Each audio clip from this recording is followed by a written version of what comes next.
नमस्कार मैत्रिणींनो, कशा आहात तुम्ही? आय होप तुम्ही ठीक आहात आणि सर्वजण आपापल्या कामामध्ये व्यस्त आहात. पण मैत्रिणींनो, तुम्ही कधी लक्ष दिले का?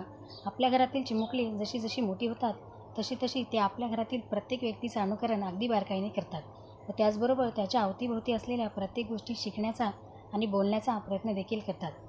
त्यावेळी ते मूल साधारण 2.5 ते 3 वर्षाचे असते, तेव्हा आपण त्यांना शाळेत टाकण्याचा प्रयत्न करत असतो. मैत्रिणींनो, आजकालच्या या कॉम्प्युटरच्या युगामध्ये आपल्या छोट्या चिमुकल्यांना प्रत्येक छोट्या मोठ्या गोष्टीचं बेसिक नॉलेज असणं हे फार आवश्यक आहे. जनरली आपण पाहतो मोठमोठ्या घरची मुले हायफाय शाळेमध्ये जातात. तिथे त्यांना बेसिक नॉलेज तर दिलेच जाते, पण त्याचबरोबर इतर गोष्टी जसे की गुड हॅबिट्स, बॅड हॅबिट्स अशा बऱ्याच काही गोष्टी शिकवल्या जातात आणि म्हणूनच ती मुलं इतकी हुशार व टॅलेंटेड असतात.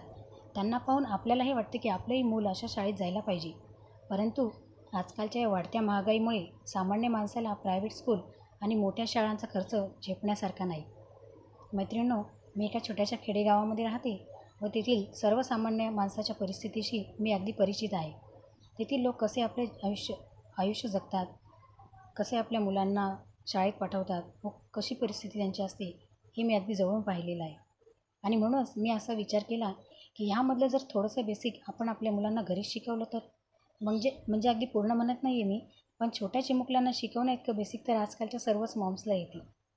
आणि म्हणूनच मी लक्ष्मी मॅम आपल्या मुलांसाठी घेऊन आलेली आहे बेसिक सिलेबस स्टेप नंबर 1. हो मैत्रिणींनो, हे शिक्षण तुम्ही अगदी घरी बसून आपल्या मुलांना आरामात शिकवू शकता. कसं ते मी तुम्हाला सांगणारच आहे, पण त्या अगोदर व्हिडिओ स्किप न करता पूर्ण पहा, कारण व्हिडिओच्या शेवटी मी तुम्हाला अशी एक टिप सांगणार आहे जेणेकरून तुम्ही तुमच्या मुलांना काय शिकवलं व काय दाखवलं हे त्याच्या चांगल्याच प्रकारे लक्षात राहील. आणि हो, व्हिडिओ आवडल्यास लाईक, शेअर आणि सबस्क्राईब नक्की करा, कारण लाईक केल्याने मला कळेल की हा व्हिडिओ तुम्हाला आवडला आहे आणि सबस्क्राईब केल्याने माझा नेक्स्ट व्हिडिओ हा तुमच्याकडून मिस होणार नाही. आणि हा व्हिडिओ जास्तीत जास्तांना शेअर करा, कारण ज्यांना कोणाला ह्या व्हिडिओची गरज आहे त्यांना नक्कीच फायदा होईल. चला तर मग व्हिडिओला सुरुवात करूया. तर मैत्रिणींनो, तुम्हाला अशा प्रकारचा एक पेपर व या प्रकारचा क्रेयॉन घेऊन तुमच्या छोट्या चिमुकल्याजवळ बसायचे आहे. आणि छोटी मुलं ज्याप्रमाणे पेन्सिलनं रेषा ओढतात अगदी त्याच प्रकारे तुम्हाला तुमच्या मुलांकडून स्क्रॅबलिंग अर्थातच रेषा ह्या प्रकारच्या अशा रेषा त्यांच्याकडून तुम्हाला ओढून घ्यायच्या आहे. जवळजवळ 15 ते 20 मिनिट तुम्हाला हे त्याच्याकडून करून घ्यायचे आहे.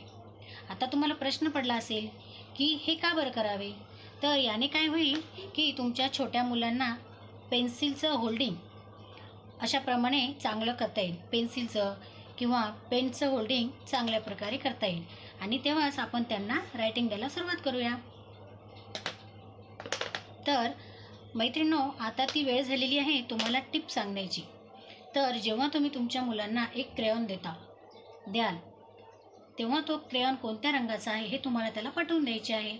समजा आता तुम्ही रेड कलरचा देत आहात, तर तुमच्या मुलाला तुम्हाला सांगावं लागेल की बाबा हा रेड कलरचा रुमाल आहे, हे रेड कलरचं फ्लावर आहे, हा रेड कलरचा टोमॅटो आहे किंवा हा दोरा रेड कलरचा आहे, ह्या डबीचं झाकण रेड कलरचं आहे, हा पेन रेड कलरचा आहे. ह्यामुळे काय होईल की तुमच्या मुलाच्या पक्क लक्षात बसेल की हा रेड कलर आहे आणि जेव्हा कुठे तो एखादी वस्तू पाहिल तेव्हा तो मुलगा तुम्हाला स्वतःहून सांगायला लागेल की बघ मम्मी हा रेड कलर आहे. तर काय मैत्रिणींनो, आवडला ना व्हिडिओ? मला कमेंट बॉक्समध्ये नक्की सांगा. तोपर्यंत की प्रॅक्टिसिंग. Thanks for watching.